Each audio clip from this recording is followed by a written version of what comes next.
The story of the 2004 Indian Ocean earthquake and tsunami begins with one of the most intense geological events ever recorded.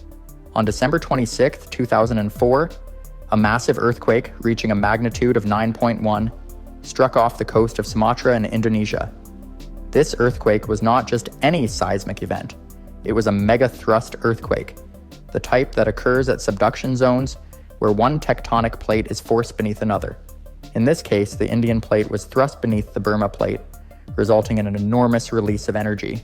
This sudden and violent shift caused the Earth's crust to rupture along an underwater fault line stretching for over 900 miles. The scale of this event was extraordinary. The earthquake not only caused destruction near its epicenter, but also shifted the Earth's axis by nearly an inch and slightly sped up the planet's rotation. Such a significant change in Earth's mass distribution is rare and speaks to the sheer force of the event.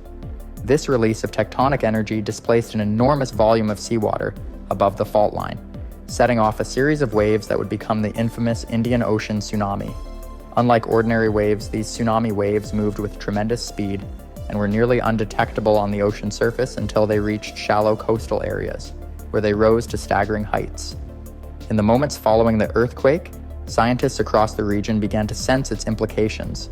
The U.S. Geological Survey recorded the earthquake's initial shock waves and immediately recognized the potential for a massive tsunami. In countries with advanced warning systems, alerts were quickly issued. However, in many parts of Southeast Asia, particularly Indonesia, Thailand, Sri Lanka, and India, early warning systems were either non-existent or unable to reach affected communities in time. In the absence of rapid communication, many local residents remained unaware of the impending catastrophe, even as the waves began to move closer to their shores. What made this earthquake particularly destructive was its proximity to densely populated coastal areas. Southeast Asia is home to millions of people living along coastal communities, relying on the sea for their livelihoods and everyday life. These communities, which lined the beaches and fishing areas, were especially vulnerable. As the waves traveled across the Indian Ocean at speeds of up to 500 miles per hour, they gathered tremendous force. People living in coastal towns and villages were largely unprepared for what was coming, unaware of the magnitude of the disaster that was building offshore. In this context, understanding the Indian Ocean's geological setup is crucial. The region is a hotspot for seismic activity, lying at the intersection of the Eurasian, Australian, and Indian tectonic plates. Throughout history, this area has experienced significant earthquakes, but none had been as intense or as devastating as this one. Prior events, such as the 1833 and 1907 earthquakes in Sumatra, had caused tsunamis that served as reminders of the region's vulnerability. However, nothing could have prepared these communities for the scale of destruction that would follow in the wake of the 2004 earthquake. In the aftermath of the initial tremor, many along the coast reported strange occurrences, such as the sudden retreat of the ocean from the shore. Fish were left flopping on exposed seabeds, and curious locals ventured out to gather them, unaware that the retreat of the water was a warning sign of a tsunami. This phenomenon, known as drawback, is a rare but telling signal of an incoming wave. Tragically, many did not understand this sign, and in the moments after the earthquake, as the ocean pulled back, many people, particularly children, rushed to the beach, oblivious to the approaching danger. As this unprecedented natural disaster began to unfold, a wave of unimaginable scale and force was forming and bearing down on some of the most populated coastlines in the Indian Ocean. In these first critical minutes after the earthquake, the fates of hundreds of thousands of people across multiple nations were being sealed, even before the deadly waters made landfall. As the initial tremors subsided, the communities along the Indian Ocean's coastlines were still largely unaware of the disaster headed their way.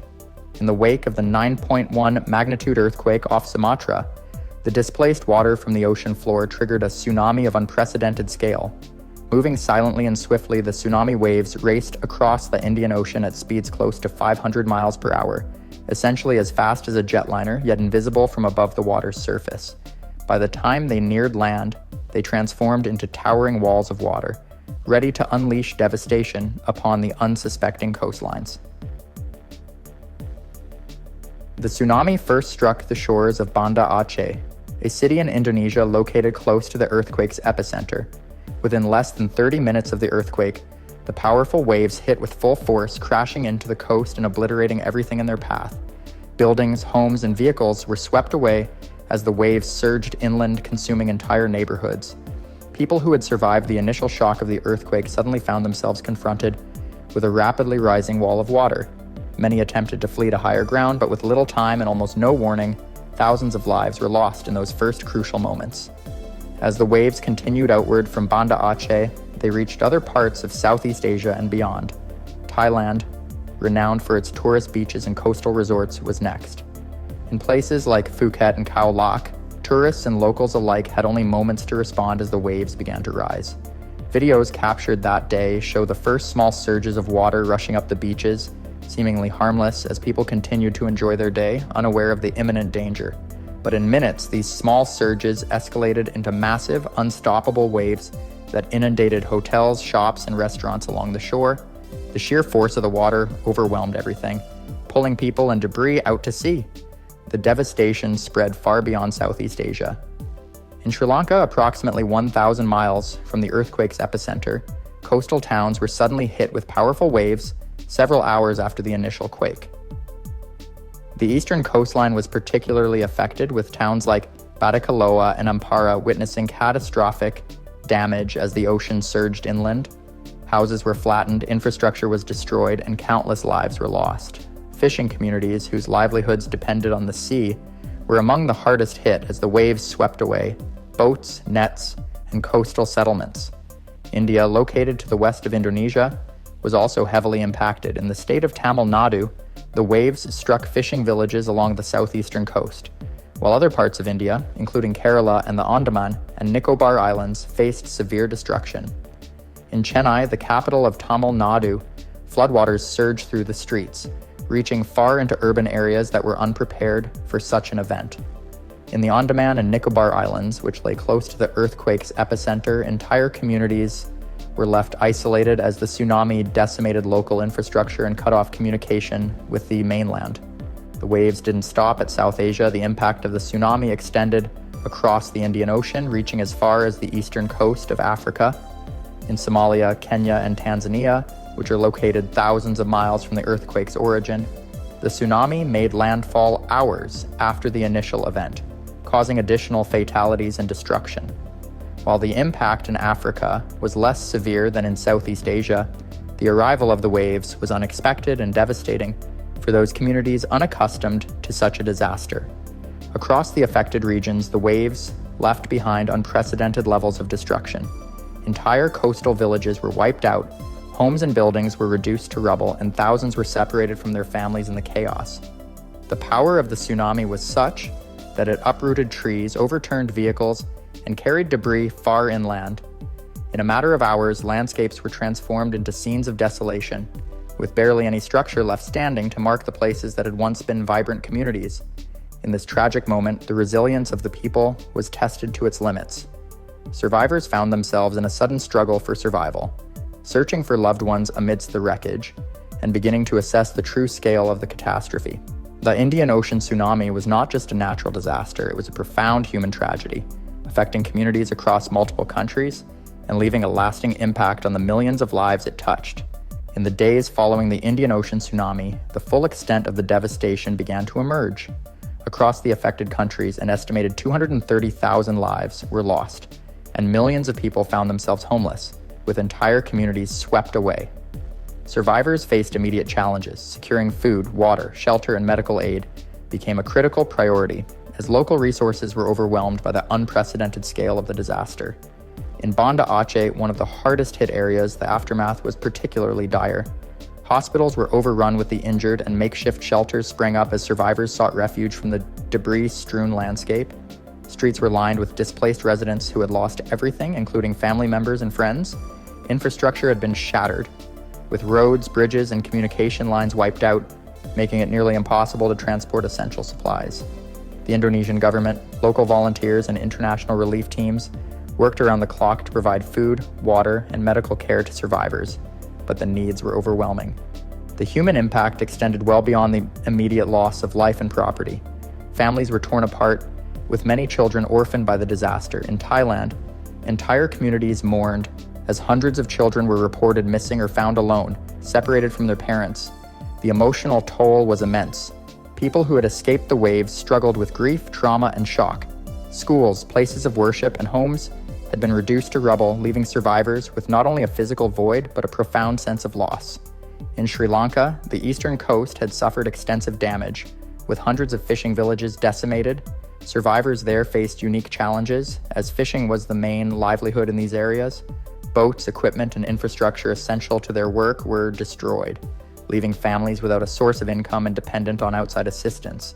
Efforts to provide aid were complicated by Sri Lanka's geography and the limited accessibility of many affected areas. Roads had been flooded or damaged, making it difficult for humanitarian organizations to reach the worst-hit regions. Despite the challenges, the international community rallied to provide support, with rescue teams and volunteers arriving to assist in the relief efforts. In India, the state of Tamil Nadu was among the hardest-hit areas. Coastal towns and cities were grappling with a severe shortage of clean drinking water and food, and local hospitals were stretched to their limits. Emergency response teams from within the country mobilized quickly, setting up camps and temporary housing for those displaced by the disaster. However, the sheer number of people in need made it an enormous logistical challenge, and resources were spread thin. Many of those affected were members of fishing communities who found themselves not only dealing with loss and displacement, but also with the destruction of their livelihoods. Across the Indian Ocean, the widespread impact was a reminder of the interconnectedness of these coastal communities. Even in distant locations like Somalia, Kenya, and Tanzania, the waves caused damage, with coastal residents enduring flooding, property damage, and loss of life. Though the destruction in Africa was less severe than in Asia, it highlighted the far-reaching effects of the tsunami and underscored the need for a coordinated global response to disasters of this scale. In response to the catastrophe, international aid poured into the affected countries. Governments, organizations, and individuals worldwide joined in the relief efforts, raising billions of dollars to assist those in need. Aid agencies, including the United Nations, Red Cross, and numerous NGOs, mobilized swiftly to provide medical aid, food, shelter, and other necessities. Helicopters were used to reach remote areas inaccessible by land, delivering much-needed supplies and evacuating the injured. Volunteers from all over the world arrived to help rebuild and support the survivors, while local authorities worked to coordinate the influx of aid. For the survivors, recovery would take years, and rebuilding shattered communities was an enormous task. Many people faced long-term challenges, from psychological trauma to the loss of livelihoods, and the need for resources to rebuild homes, schools, and infrastructure was immense. The 2004 Indian Ocean tsunami not only reshaped the physical landscape, but also left an indelible mark on the hearts and minds of those affected, a lasting reminder of nature's power and the resilience of the human spirit.